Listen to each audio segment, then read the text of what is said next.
Hello friends, शुरू करते हैं fourth class of chapter 7 triangles. Heading 7.4 लेते हैं, सम प्रॉपर्टीज़ ऑफ आर ट्राइंगल। इस क्लास में आइसोसेलेस ट्राइंगल्स के बारे में चर्चा की जाएगी और इसकी प्रॉपर्टीज़ और कॉन्ग्रुएंस में क्या रिलेशन है इसको हम लोग स्टडी करेंगे। Let us now apply these results to properties related to triangles whose sides are two sides are equal. एक एक्टिविटी है कि आपको एक ट्राइंगल कंस्ट्रक्ट करना है। ज्योमेट्रिकल कंस्ट्रक्शंस आप अर्लियर क्लासेस में कर चुके हैं। तो ऐसा ट्राइंगल बनाइए जिसकी दो साइड्स 3.5 सेंटीमीटर ईच हों और बेस 5 सेंटीमीटर का हो। ए बी ए सी की मेज़र है 3.5 सेंटीमीटर और बी सी की मेज़र है 5 centimetre. You have done such constructions in earlier classes. इस ट्राइंगल को क्या कहते हैं? इसे कहते हैं आइसोसेलेस ट्राइंगल, समद्विबाहु त्रिभुज जिसकी दो भुजाएं बराबर होती हैं। इसका नॉमेनक्लेचर आप लोग पिछली क्लासेस में पढ़ चुके हैं।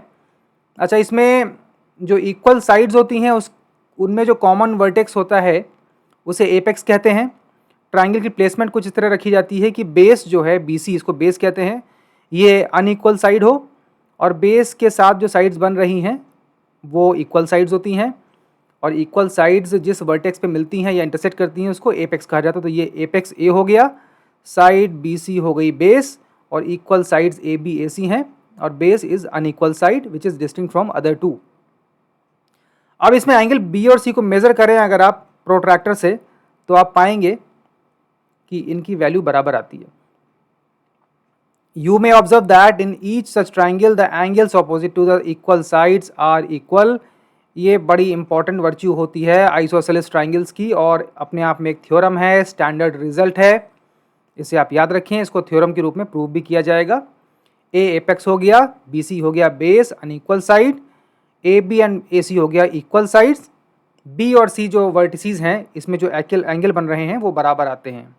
Angle B is equal to angle C। This is property of isosceles triangles, समद्विबाहु त्रिभुज। इसको प्रूव करना है। Angles opposite to equal sides of an isosceles triangle are equal. This is theorem 7.2, very important. तो चलिए इसको प्रूव करते हैं। यहाँ पर एक कंस्ट्रक्शन किया जाएगा। वैसे इसको प्रूव करने के बहुत सारे तरीके हैं लेकिन एक जो तरीका यहाँ लिया है स्टैंडर्ड तरीका, उसमें एपेक्स से आप एपिकल एंगल, इसको एपिकल एंगल भी कहते हैं, एपेक्स एंगल का एंगल बाइसेक्टर ड्रॉ करें जो बेस को D पर मिलता है। अब ध्यान दें, ट्राइंगल ABD और ACD में आपको एक ही नज़र में कॉन्ग्रुएंस नज़र आएगी। कैसे? साइड AB और AC बराबर हैं। साइड AD चूँकि कॉमन है, उभयनिष्ठ है, सार्व है, इसलिए बराबर है। और जो इंक्लूडेड एंगल है BAD एंड CAD, ये एंगल A के बाइसेक्टेड हाफ्स ही तो हैं, तो ये बराबर हो जाएंगे। इसलिए यहाँ पे SAS अप्लाई हो रहा है। SAS रूल के चलते ट्राइंगल्स ABD और ACD कॉन्ग्रुएंट हो जाएंगे और जैसे ही ये ट्राइंगल्स कॉन्ग्रुएंट हुए इनके corresponding part of congruent triangle B और C एंगल, बेस एंगल्स या बेसल एंगल्स बराबर हो जाएंगे। क्लियर? बहुत सिंपल प्रूफ है, ये स्टैंडर्ड रिजल्ट भी है। थ्योरम आपको याद रखनी है, theorem 7.2, angles opposite to equal sides of an isosceles triangle are equal. अब एक एडिशनल ऑब्जर्वेशन भी करें। आपने देख लिया है कि ट्राइंगल ABD और ACD कॉन्ग्रुएंट हैं, तो CPCT के चलते BD और CD भी बराबर हो जाएगा। Notice that BD is equal to CD and angles ADB and ADC, angle को कैसे पढ़ते हैं? एंड वर्टेक्स एंड, ADB और ADC भी तो बराबर हो जाएंगे। और ADB और ADC तो लीनियर पेयर ऑफ एंगल्स हैं। जब दो लीनियर पेयर ऑफ एंगल्स बराबर होते हैं तो इनका टोटल 180 आना है। तो 180 के ऐसे दो पार्ट्स जो बराबर हों, ऑब्वियसली 90-90 हो जाएगा। ADB और ADC ईच हो जाएंगे राइट एंगल्स, 90-90। तो आप इसको ऐसे कह सकते हैं, इस रिजल्ट को, इस ऑब्जर्वेशन को, angle bisector of apex is perpendicular bisector of base. जो लाइन एपिकल एंगल को बाइसेक्ट कर रही है वही लाइन बेस को परपेंडिकुलर बाइसेक्टर का रोल भी निभा रही है। ये प्रॉपर्टी है, ये विशेषता है, स्पेशलिटी है आइसोसेलेस ट्राइंगल की कि angle bisector of apex is perpendicular bisector of base. In results को आप याद रखिए हमेशा पोएम की तरह। अपने आप में वन लाइनर्स हैं, ये सब याद होने चाहिए। जैसे चुटकुले याद होते हैं, कविताएं याद होती हैं, उस तरह ये थ्योरम भी याद रखनी बहुत ज़रूरी है। ये बार बार सीधे ही इन्वोक होंगी। अब इसका उल्टा देख लेते हैं कि अगर किसी ट्राइंगल में ऑपोजिट एंगल्स बराबर हैं तो क्या उसके सामने की साइड्स भी बराबर होंगी? ये थ्योरम 7.2 का कन्वर्स हो जाएगा। Let us see, is the converse also true? That is, if two angles of a triangle are equal then can we conclude that sides opposite to them are also equal? यहाँ भी activity दी हुई है, आपको triangle draw करना है जिसकी दो basal angle बराबर हों, एंगल बी सी 50 ले लिए, then bisector of A draw किया and let it intersect B C at D. फिर इस ट्राइंगल को कट आउट करके आप फोल्ड करेंगे और आप देखेंगे कि जो फोल्डेड हाफ्स हैं, जो ए डी के अक्रॉस दो हाफ ट्राइंगल बने हैं, जो वो एक दूसरे को कंप्लीट ओवरलैप कर लेंगे। कंप्लीट ओवरलैप का मतलब हुआ साइड ए बी साइड ए सी को पूरी तरह सुपर इम्पोज करेगी, और यूक्लिड का एक्सियम 4 कहता है कि when two things super impose then they are equal. तो क्लियरली ये एक थ्योरम भी है, इसको थ्योरम 7.2 का कन्वर्स कहते हैं। Sides opposite to equal angles of a triangle are equal.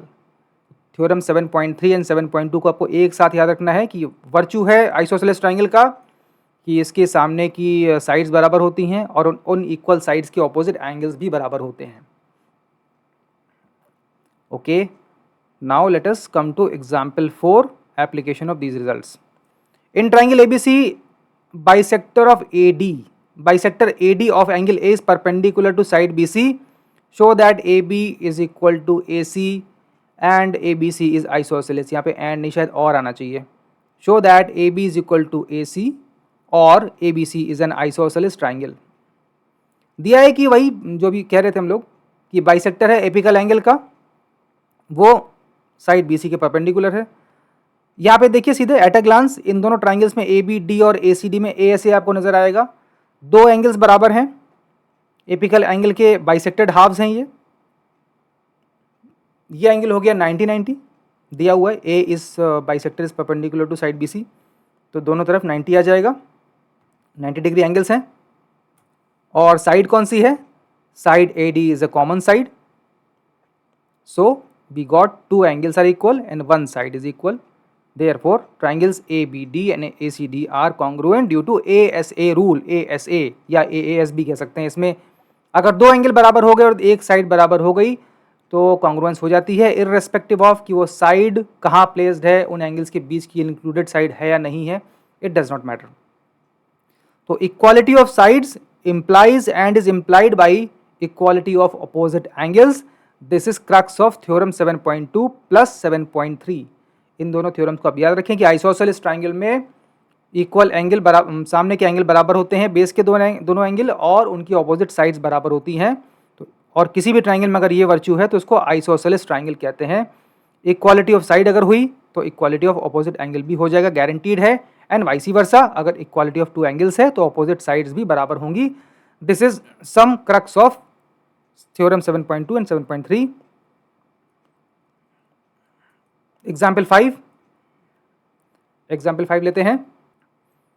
Example 5 says E and F are respectively the midpoints of equal sides AB and AC of triangle ABC. Show that BF is equal to CE. Triangle ABC आपको दिया हुआ isosceles है क्योंकि AB and AC are equal sides। फिर in equal sides के mid points को opposite vertices से join किया गया है। AB का मिड पॉइंट है E, इसको C से ज्वाइन किया गया है तो रेखाखंड EC मिला। AC का मिड पॉइंट है F, इसको B से ज्वाइन किया है तो आपको रेखाखंड लाइन सेगमेंट BF मिला। अच्छा, नॉमेनक्लेचर है कि इन लाइन सेगमेंट्स को मीडियन कहते हैं। किसी वर्टेक्स से उसके ऑपोजिट साइड के मिड पॉइंट को जब ज्वाइन करते हैं तो जो आपको लाइन सेगमेंट प्राप्त होता है किसी भी ट्राइंगल में, उसको मीडियन या माध्यिका कहा जाता है। ये टर्म्स आएंगे अभी आगे। तो बेसिकली BF एक मीडियन है और CE भी एक मीडियन है। आपको प्रूव करना है BF is equal to CE। E is midpoint of AB, F is midpoint of AC. Given that AB is equal to AC, that is this triangle is an isosceles triangle. Now we have to prove that BF is equal to CE. अब triangle देखिए आप ABF और ACE आपस में ये overlapping triangles हैं, थोड़े उलझे हुए इंटैंगल्ड हैं।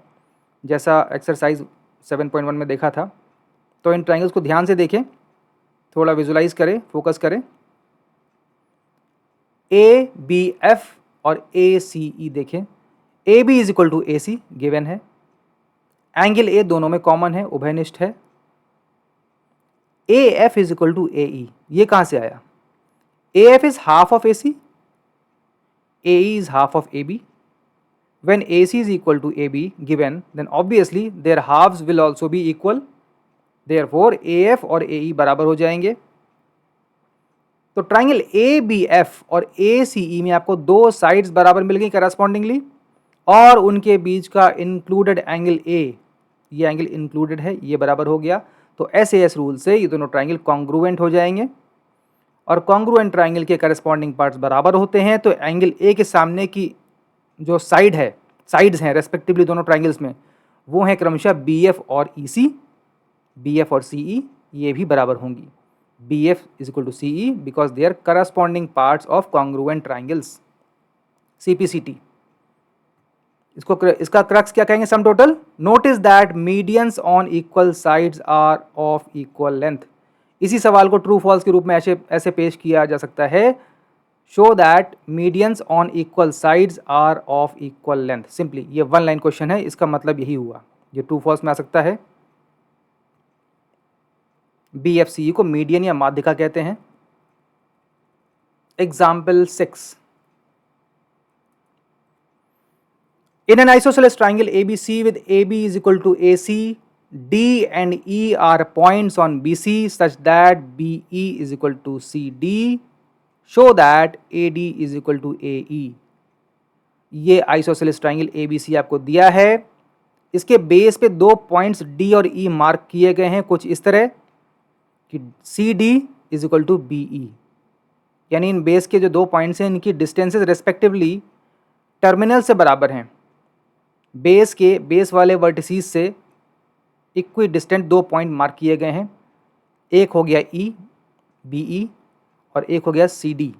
तो DE की प्लेसमेंट काफ़ी सिमेट्रिकल है। अब प्रूव करना है कि इन दोनों पॉइंट्स की डिस्टेंस एपेक्स से भी बराबर होगी। AD is equal to AE, ये प्रूव करना है। ट्राइंगल ABD और ACE देखें। ABD जो ये थिन ट्राइंगल्स हैं, ABD और ACE ऑब्ट्यूज एंगल ट्राइंगल्स, जो D ऑब्ट्यूज बन रहा है, यहाँ पे E ऑब्ट्यूज बन रहा है। ABD एंड ACE देखें। AB is equal to AC given, angle B is equal to angle C by virtue of isosceles triangle. जब साइड्स बराबर है तो उसके ऑपोजिट एंगल बराबर होंगे। In the bigger picture of ABC triangle BC के बराबर है angle opposite to equal sides. Also BE is given to be equal to CD, BECD हो गया। अब इस इक्वेशन में दोनों पक्षों से आपने DE माइनस कर दिया, ये DE बीच वाला, DE वाली साइड आपने इस BE is equal to CD से माइनस कर दी। तो यूक्लिड का एक्शन 3 कहता है कि if two numbers are equal and you subtract some same number from these two then the remainders are also same. अगर दो राशियाँ समान हैं और उनसे आप एक ही समान संख्या को घटाते हैं तो जो शेष फल मिलते हैं वे भी बराबर होते हैं। यूक्लिड की अभिग्रहित 3 एक्सियम 3 ये कहती है। तो जब BE में से DE माइनस करोगे, ये लेंथ BE है, इससे DE जब माइनस करोगे तो BD प्राप्त होगा। ये चारों कोलिनर पॉइंट हैं। इसी प्रकार CD में से जब DE माइनस करोगे तो CE प्राप्त हो जाएगा। लाइन सेगमेंट DE BE में भी शामिल है और CD में भी शामिल है। तो जब BE CD के बराबर है तो एक इक्वल अमाउंट आपने सब्ट्रैक्ट कर दिया तो रिमाइंडर भी बराबर होगा। Then BD is equal to CE। Clearly अब आपको इन ट्राइंगल में SAS रूल अप्लाई हो गया।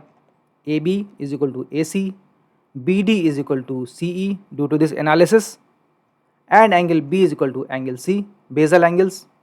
तो SAS के एप्लीकेशन से ये दोनों triangles outer obtuse angle triangle ये कॉन्ग्रुएंट हो जाएंगे, और कॉन्ग्रुएंट होते ही CPCT AD will be equal to AE, corresponding parts of congruent triangles. तो इस क्वेश्चन को दूसरे शब्दों में कैसे लिखेंगे, थोड़ा टफ बना के। 2 points are marked on base respectively 2 points are marked on base respectively at equal distances from its extremities are equidistant from the apex. 2 points marked on the base respectively at equal distance from its extremities are equidistant from the apex. यहाँ थोड़ा English reading comprehension की भी परीक्षा है, language भी पढ़नी है, समझनी है। गणितीय सवालों के मूल में आप तभी पहुँच पाएंगे जब भाषा का पहला चक्रव्यूह भेदेंगे। तो पहले भाषा, लैंग्वेज, रीडिंग कॉम्प्रहेंशन को भी स्ट्रॉन्ग करें, उसके बाद उस क्वेश्चन की मैथमेटिकल रिक्वायरमेंट क्या है एग्जैक्टली तभी समझ पाएंगे। इसीलिए मैं इन क्वेश्चन को रिवर्ड करके पैराफ्रेज करके आपके सामने लिखता हूँ। ये एसेंशियली वही क्वेश्चन है, इतना कुछ बनाए बिना भी सिंपली एक लाइन में ये क्वेश्चन दिया जा सकता है और कॉम्पिटिटिव एग्जाम्स में ऐसे ही क्वेश्चनों को पेश किया जाता है, इस तरह घुमा के। यही है ट्विस्टेड पैराफ्रेजिंग। ओके, ये क्लास यहाँ पे कंप्लीट की जाती है। अगली क्लास में हम लोग लेंगे एक्सरसाइज 7.2। Okay, good bye.